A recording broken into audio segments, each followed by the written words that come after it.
चीजें हम ना, हमारा एक मसला ये भी है, हमारा नहीं, आईसीसी का भी खैर एक मसला है।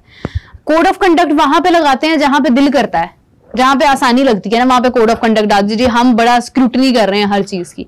जो असल प्रॉब्लम होती है ना, जो असल आपका कल्प्रिट होता है ना, उसके ऊपर आप बात ही नहीं करते हैं, उसको आप लेट गो कर देते हैं। मतलब आप पाकिस्तान क्रिकेट बोर्ड ये चाहता है कि उनके ऊपर तनकीद ना हो, उनकी पॉलिसीज को ना छेड़ा जाए, अदरवाइज कप्तान का जो दिल करे, जिस प्लेयर का दिल करे उसका नाम ले ले और पहले से हाइप क्रिएट कर दे। दो नुकसान हो रहे हैं। एक तो आप एक परसेप्शन पहले डेवलप कर देते हैं कि हाँ, प्लेयर के दिमाग में डाल देते हैं कि कप्तान तेरे नाल है, हाँ, तो तूने टीम में आना ही आना है। अच्छा, वो जो ड्यूरिंग, मगर मैं पीएसएल की बात कर रहा हूँ, हसन अली को इशारा हो गया ना कि उसको पक्का हो गया कि वो टीम में आ रहा है, टी में। अभी मैचेस पड़े हैं, मैं कहता हूँ अगर हसन अली अगले 5-6 मैचेस में परफॉर्म नहीं करता है और वहीं पे स्टॉप लग जाता है, उसे विकेट्स नहीं आती हैं, तो इसका रिस्पॉन्सिबल कौन है? आप पहले डिस्क्लोज कर रहे हैं ना कि यार तू टीम में पक्का है। हमेशा ही यहाँ नुकसान होता है। पाकिस्तान क्रिकेट बोर्ड ये क्यों नहीं पूछता हर अपने बनाने वाले कप्तान को कि यार तुम्हें ज्यादा बातें नहीं करनी है जो तुम हमेशा करते हो। रिजवान को भी देख लें, वो मुख्तलिफ बातें कर जाते हैं, उन्हें समझ नहीं आती। अच्छा, मैं आपको एक बात बताऊं, कतई कलामी की माजरत चाहती हूँ। देखिए, मैं हसन अली की अगर बात करूं, हसन अली एक बहुत जबरदस्त बॉलर है और यकीनन वो है, इसी वजह से उनको ना रखने की बात ही नहीं कर रहा। नहीं, मैं आगे मेरी बात सुन लें कि वो एक बड़ा बेहतरीन बॉलर है, इसमें कोई शक नहीं है। लेकिन मैं आपको एक बड़ी टेक्निकल बात कहना चाह रही हूँ, अपने व्यूअर्स भी हमारे देख रहे हैं, कि अपने लोगों को अपनी प्रेमिसेस के अंदर और एक कम प्रेशर वाली जगह पर परफॉर्म करना इन प्लेयर्स के लिए आसान है और होना भी चाहिए। हाँ, जो यहाँ पे भी परफॉर्म नहीं कर रहा ना, वो एक बहुत बड़ी प्रॉब्लम है कि यहाँ पे भी परफॉर्म नहीं कर रहा। यही हसन अली जब कल को फेस कर रहा होगा ऑस्ट्रेलिया को, यही हसन अली जब फेस करेगा इंग्लैंड को, इंडिया को, पता नहीं इंडिया के साथ होता है नहीं होता, लेकिन जिस भी टीम को परफॉर्म करेगा ना, जो थोड़ी बड़ी टीम है, जिसके पास बड़ा कॉन्फिडेंस है कि वो अपनी आंखों से, नजरों से वो अगले बंदे को जो है उस पर डोमिनेंट हो जाते हैं, तो वहां पे हसन अली घबरा जाएगा। ये प्रॉब्लम है। यहाँ पे परफॉर्म करने वाला शादाब भी है, यही शादाब आगे परफॉर्म नहीं कर पाता फिर जाके। जो पुराने प्लेयर है ना, आज आपको एक और टेक्निकल चीज बताता हूँ। शादाब खान, मतलब एक पुरानी लिस्ट में अगर बोलूंगा तो लंबी हो जाएगी। पुराने प्लेयर्स का ऑलरेडी डाटा जो है वो फॉरेन टीमों के पास पड़ा हुआ। हाँ। उनके जो एनालिस्ट हैं वो सीरीज से पहले निकालते हैं और निकालने के बाद अपनी टीमों के सामने रख देते हैं, यार ये हसन अली आ रहा है, ये शादाब आ रहा है और ये बाबर आ रहा है, ये इनकी खामियां ये है, इनकी खूबियां ये है। हाँ। वो उसके ऊपर उनको वर्क करने में इतना टाइम नहीं लगता और फिर उनके जो प्लेयर हैं वो सपोर्ट करते हैं अपने एनालिस्ट को, उनके साथ सेशंस करते हैं। हाँ यार, अगर हसन को टैकल करना है, बाबर को टैकल करना है तो कैसे करना है। वैसे अब भी ये बातें होती है। यस, अब भी ये प्लानिंग होती है, करती है। मतलब मैं एक मिसाल दे रहा हूँ, तो अगर पुराने प्लेयर जाते हैं तो अच्छा, अली रजा आ रहे हैं, अली रजा क्योंकि नए हैं, वो उनको जल्दी रीड नहीं कर पाएंगे, उन्हें टाइम लगेगा। 1-2 सीरीज लगती है हमेशा से रीड करने में। जस्ट लाइक साजिद खान की बात करें, आहिस्ता आहिस्ता उनको रीड करने में टाइम लगा। अब बाबर अली क्यों इंटरनेशनली परफॉर्म नहीं कर पा रहे कि सबने उनको एक जगह पे मार्क कर लिया। अच्छा, साजिद मुझे किसी टीम में नजर नहीं आए। साजिद खान की बात करें, हाँ, ये बहुत अच्छा पॉइंट रेज किया है। मुझे एक बात बताएं, पीएसएल की एग्जैक्टली, अगर लोग ये कहते हैं कि साजिद खान की एज ज्यादा है या फिटनेस लेवल ठीक नहीं है, तो शोएब मलिक क्यों है? हाँ, ये इसी तरफ आ रहा था, इसी तरफ आ रहा था। शोएब मलिक क्यों है? हाँ। इमाद वसीम क्यों है? हाँ। फिर उसके बाद 2-3 और पुराने प्लेयर हैं, इफ्तिखार क्यों है, आसिफ क्यों है, सारे क्यों हैं? आपको तो पता है कि दुनिया में ऑफ स्पिनर बहुत इंपॉर्टेंट होता है और आपने सारे स्पिनर खिलाए जितने आपके पास ऑप्शन थी, सबको खिला के आपने देख लिया कौन परफॉर्म कर रहा है। आप ये टैग क्यों लगाते हैं? अभी रविंद्र जडेजा जो है इंडिया की टीम के मेन प्लेयर हैं, कितनी अरसे से खेल रहे हैं? बिल्कुल, मुझे इसी तरह याद है उनको 10-12 सालों से, अश्विन 10-12 सालों से खेल रहे हैं। हाँ। वो अगर तो आप एज की कैटेगरी की बात करते हैं, वो खिलाते हैं उनको एक्सपीरियंस प्लेयर। रोहित विराट ने रिटायरमेंट दे दी है। स्पिनर्स की बात कर लेते हैं ना, T20 से। हाँ, जो तो निखरता ही अपनी बड़ी एज में, वो जो उस एक्सपीरियंस की वजह से।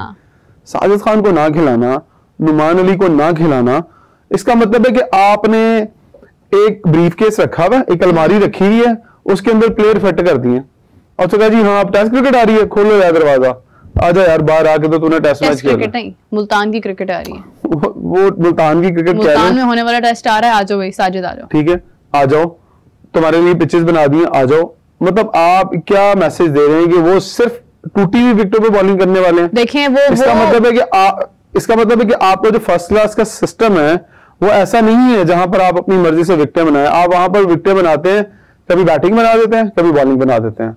जब आपके ये बात शायद लोगों को एतराज होगा जब आपके स्टार्स जाते हैं खेलने के लिए, जिस तरह के बाबर आजम चले गए, कामरुन गुलाम चले गए, या इस तरह के शोएब मलिक चले गए खेलने फर्स्ट क्लास, तो आपने उनके सामने बना दी बैटिंग विकेटें। यार इनका बल्ला सीधा हो जाए, ये 200-400 रन करें तो ये दोबारा से टीम के लिए एलिजिबल हो जाए। अगर आपको फास्ट बॉलर्स को वापस लेके आना है तो फिर आप ग्रीन पिचेस बनाते हैं और उनसे आउट करवाते हैं। जैसे अब्बास अली अगर आउट कर देते हैं, मोहम्मद अब्बास आउट करते थे तो वो ग्रीन टॉप पिचेस पे आउट करते थे ना, वो वापस टीम में आ जाते थे। तो प्रॉब्लम ये है कि क्या आप पर्सनल प्लेयरों के लिए पूरा क्राइटेरिया सेट करते हैं फर्स्ट क्लास के अंदर, या आप ऑल ओवर तमाम प्लेयर्स के लिए सेट करते हैं, या आपकी कोई पॉलिसी है? मतलब आप बता दें कि आपके पास इतने गेस्ट आते हैं, क्यों आज तक बता सका कि पाकिस्तान क्रिकेट बोर्ड की डोमेस्टिक को लेके क्या पॉलिसी है? कोई जस्टिफाई कर सका है कि डोमेस्टिक में किस तरह से प्लेयर्स को हमने ग्रूम करना, किस तरह टैलेंट आइडेंटिफाई करना है? हमें आज तक यही समझ नहीं आई। पाकिस्तान क्रिकेट बोर्ड उसकी वजह है ना कि सिर्फ डोमेस्टिक नहीं, रीजन्स भी हमारी जो है वो अंडर इन्फ्लुएंस है ना उस चीज के। सिर्फ रीजन्स नहीं, एजुकेशनल क्रिकेट भी आपका क्लब्स भी, क्लब्स के साथ तो आपका कोई ताल्लुक ही नहीं है। मुझे आपको याद है जब फर्स्ट क्लास सीजन स्टार्ट हुआ था तो एक लंबी सी लिस्ट आई थी पाकिस्तान क्रिकेट बोर्ड से, जी हम इस साल इतने मैचेस कराने जा रहे हैं। मुझे तो वो भी लिस्ट याद है जब मोहसिन नकवी साहब जैसे ही चेयरमैन बने थे उसके फौरन बाद जो है वो काफी एक लंबी प्रेस रिलीज आई जिसमें उन्होंने लिखा हुआ था, जिसमें एक पॉइंट ये था कि कोई भी सिफारिशी टीम में शामिल नहीं होगा। हाँ, मैं सिफारिशी के सामने खड़ा हूंगा। हाँ। और सबसे बड़ी सिफारिश पाकिस्तान के अंदर फहीम अशरफ के तौर पर आई थी। अच्छा मेरी बात सुने, मतलब मेरा सवाल वहीं पर है अभी भी कि खुशदिल शामिल हुआ, ठीक है, एज अ स्पिनर और एज अ समझ लेंगे स्पिनर ऑलराउंडर, ठीक है, स्पिन ऑलराउंडर आपने उसे शामिल कर लिया। फहीम अशरफ को आपने शामिल कर लिया आउट ऑफ नो वे ना कि आपने बस फहीम अशरफ ठीक है उसका पार्ट था, आपने शामिल कर लिया। आपने साजिद को चैंपियंस ट्रॉफी में शामिल नहीं किया, नोइंग द फैक्ट कि आपके पास स्पिनर की कमी हो रही है और आपको एक ऐसा स्पिन ऑलराउंडर चाहिए जो अच्छी बैटिंग भी कर दे, जिसमें जीदारी भी हो, जो फेस भी कर सके टीम को। ऐसा बंदा आपने नहीं रखा। आप खुशदिल को ले गए, खुशदिल ने रन्स बना लिए लेकिन वो हमारे लिए किसी काम के नहीं आई क्योंकि उन्होंने विकेट्स हासिल की नहीं है उस तरह से। फिर आपने फहीम अशरफ को शामिल कर लिया कि नहीं मिडिल ऑर्डर में, आपने खिलाया नहीं उनको, लेकिन एक ही मैच में मेरे ख्याल से फहीम खेले हैं, लेकिन उसके बाद आप उन्हें लेके गए। तो क्या अगर आपने बेंच पर ही बैठाना है तो आप साजिद को नहीं लेके जा सकते थे? आप वहां पे नहीं लेके गए, आपने यहाँ भी नहीं शामिल किया। मॉन्टी पाने से हमारे साथ हाँ बिल्कुल थे, जिन्होंने कहा था कि चैंपियंस ट्रॉफी में होना चाहिए साजिद। उन्होंने कहा था कि साजिद को टीम के साथ कंटिन्यू करवाना चाहिए ताकि एक एक्सपीरियंस बॉलर आपके पास आए। जब आपके पास एक तगड़ा बैट्समैन फंसा हो तो उनके पास इतनी चीजें होती हैं कि वो जाकर उन्हें टैकल करे और आपको विकेट निकाल के दे। आपने इब्रार को खिलाया, इब्रार फ्लॉप हो गया चैंपियंस ट्रॉफी के अंदर, उन्होंने कोई आउट नहीं किया। आपके पास लेफ्ट आर्म स्पिनर इतना तगड़ा नहीं था जो आपको, हमेशा से लेफ्ट आर्म स्पिनर एक की फैक्टर होता है आपकी विकेट निकालने के अंदर, मिडिल ऑर्डर बैट्समैन को फंसाने के लिए। आपके पास वो बंदा नहीं था, आप उसको नहीं टीम में रख पाए। तो इसका मतलब है कि अभी तक आपको समझ नहीं आ रही है, आप ज्यादा क्रिकेट ना कराएं। ये आज अगर किसी को समझ नहीं आती तो सुन लें, 4000 मैचेस की बजाय ना आप सिर्फ 2000 मैचेस करवा लें, आधी कर दें क्रिकेट, लेकिन क्वालिटी क्रिकेट करवाएं। क्वालिटी क्रिकेट करवाने से ही फायदा होगा। आप क्वांटिटी बढ़ा दें और आप इश्तिहार में बताते हैं जो 4000 मैच खिला रहे हैं उसके अंदर 8000 प्लेयर इन्वॉल्व होंगे। भाईजान 8000 प्लेयर लाएंगे कहां से? गली मोहल्लों से उठा के लाएंगे। खानापुरी करनी है कि हमने कहा जी 4000 मैचेस करवाने, हमने सारा, मतलब पैसे का ज़िया है। इस बार पाकिस्तान की क्रिकेट की तारीख में जितना पैसा वेस्ट हुआ है ना, जहां लगना चाहिए था वहां नहीं लगा, और फजूल का पैसा वेस्ट करने के बाद आपने लोगों को दिया और वो क्रिकेट की तबाही का बायस बना। और सिर्फ ये बताने के लिए कि आप क्रिकेट ज्यादा करवा रहे हैं, आपके पास तो क्वालिटी अंपायर्स नहीं है, कोचेस भी नहीं है, ना कोचेस ना अंपायर्स, दोनों चीजें आपके पास नहीं है। साइम अयूब साहब आज फिर फ्लॉप हो गए, 2 रन बनाने के बाद आउट हो गए, जबकि अच्छे टच में लग रहे थे, 2 रन। अच्छा इमरान साहब देखें, आपने अली रजा की बात की थी ना शुरू में, मैं उसमें आपको मतलब एक और चीज उसमें ऐड करना चाहती थी कि आपने कहा कि अली रजा अब जाएगा, उसको लोग उस तरह से नहीं जानते हैं तो वो उनको वक्त लगेगा उसको समझने में। देखिए हमारे पास मैक्सिमम जो सीरीज होती है ना वो 3 मैचेस की तो होती है। अली रजा आएगा, एक मैच में परफॉर्म करेगा, गोरे बड़े समझदार हैं, बड़े टेक्निकल हैं। इनफैक्ट बांग्लादेश के भी प्लेयर्स, पाकिस्तान से बाहर आप जो भी कंट्री देखेंगे जो क्रिकेट खेल रहा है ना पाकिस्तान के साथ, वो जानता है पाकिस्तान की मिस्टेक्स और मतलब जो भी हमारी एक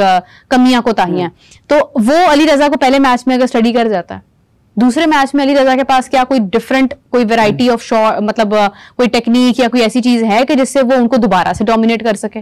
वो नहीं है। तो एक मैच की मार है, सारे खिलाड़ी, सारे नए खिलाड़ी। प्रॉब्लम ही यहाँ पे आ रही है। मसला ये है कि जो आपका एक्सपीरियंस्ड प्लेयर होता है ना, वो एक्सपीरियंस प्लेयर नहीं जिसका इंटरनेशनल एक्सपीरियंस है, लेकिन उसका एक तजुर्बा है, उसने एक वक्त गुजारा हुआ है क्रिकेट में, उसके पास डिफरेंस होता है चीजों का। बाबर क्यों मार खा रहा है? क्योंकि बाबर के पास एक ही कवर ड्राइव है जिसपे उसने सबसे ज्यादा खेलना है, उसका फेवरेट एरिया है वो, बाकी उसका तुक्का लग जाए, कहीं पे उसको जगह मिल जाए तो वो परफॉर्म कर जाता है, ठीक है, वहीं पे वो परफॉर्म करता है। इसी तरह से बाबर भी अगर अपने अंदर थोड़ी सी वैरायटी ऑफ शॉट्स लेकर आए, थोड़ा सा 360 जाने की कोशिश करे, साइम भी किया है, तो लोगों को ना फिर आप इतनी जल्दी पकड़ में नहीं आते हैं लोगों की। नहीं, बाबर वैरायटी कहाँ से लाएंगे? बाबर के पास ऑलरेडी शॉट्स खत्म हो चुके हैं ना। मैं यही कह रही हूँ ना कि वो डेवलप करें ना। तो वो डेवलप कैसे होंगी? प्रैक्टिस से। वो इंटरनेशनल क्रिकेट में जाकर नहीं होंगी, वो तब होंगी जब वो अपने जाएंगे डोमेस्टिक क्रिकेट। नहीं, आज ये भी बात हुई मेरी, डोमेस्टिक के अंदर बड़ा अच्छा एक पॉइंट जो है ना वो एहसन ने डिस्कस किया। उसने कहा डोमेस्टिक आपका इस काबिल है कि वो आपके सीनियर खिलाड़ियों की टेक्निक ठीक कर सके। अच्छा, ये डोमेस्टिक ने टेक्निक ठीक नहीं करनी है, हाँ। ये टेक्निक ठीक करनी है बैट्समैन ने खुद। आप कहाँ पे करेगा? वो तो खुद भी कर सकता है। देखिए, जब बैट्समैन आता है तो कहाँ से आता है? क्लब से आता है ना। यहाँ पे फिर उसने बोला, उसने कहा यहाँ पे आके तो ये तो 200 भी मार देंगे, 100 भी मार मैंने देंगे। सुनी है उनकी बात की, आगे 200 कर जाएंगे और उसके बाद चले जाएंगे। हाँ, बाबर ने 2 रन नहीं करने हैं, बाबर ने मेहनत करनी है। एक शॉट उसको फर्ज करें, मैंने जो कोचिंग में सीखा है, अगर आपने एक स्किल डेवलप करनी है अपने अंदर तो उसको कम से कम 10,000 बार खेलना पड़ता है। तो जब वो आएंगे, जब उनके पास टाइम होगा, जब अपने क्लब में आएंगे या डोमेस्टिक टीम के अंदर आएंगे, तो उनके पास इतना वक्त होगा, माइंड इंटरनेशनल क्रिकेट से निकला होगा, वहां रैंकिंग का चक्कर नहीं होगा, पाकिस्तान को जितवाने के लिए नहीं जाएंगे, प्रेशर कम होगा। तो तब फोकस किसके ऊपर होगा? अपनी क्रिकेट के ऊपर, अपनी सेल्फ डेवलपमेंट के ऊपर फोकस होगा। क्या आपको लगता है कि बाबर की कोई ड्राइव ठीक करा सकता है? मतलब उसको ऑन साइड पे खिला सकता है? वैसे भी बाबर को जरूरत भी नहीं है। बाबर को ऑन ड्राइव बहुत समझदार है। बाबर ऑन ड्राइव ठीक करने के लिए सिर्फ क्या करना है कि अपने ऊपर खुद काम करना है। हाँ। बॉल तो मैं भी जाके बाबर को टांग पे फेंक दूंगा जी यार तुम ऑन ड्राइव खेलो, या मैं शॉर्ट ऑफ लेंथ बॉल उसको बॉल टिप्पर करूंगा जी तुम पुल खेलो। पर बाबर ने क्या उस स्किल को डेवलप करना है? वो स्किल एक ही सूरत में डेवलप हो सकती है कि आप उसको एक टाइम में 1 साल दे कि जाओ फर्स्ट क्लास खेलो, वहां पे तजर्बे करो जाके। बाबर के दोस्त, आपको क्या लगता है कि बाबर फर्स्ट क्लास में परफॉर्म नहीं करेगा एक सीजन, तो क्या बाबर को पाकिस्तान नहीं खिलाएंगे? खिलाएंगे, क्योंकि बाबर को अपनी गलतियां ठीक करनी है। गलतियां ठीक करने के बाद बाबर जब डोमेस्टिक में जाएगा तो गलतियां ठीक करने के बाद रन करके पाकिस्तान टीम में आ जाएगा।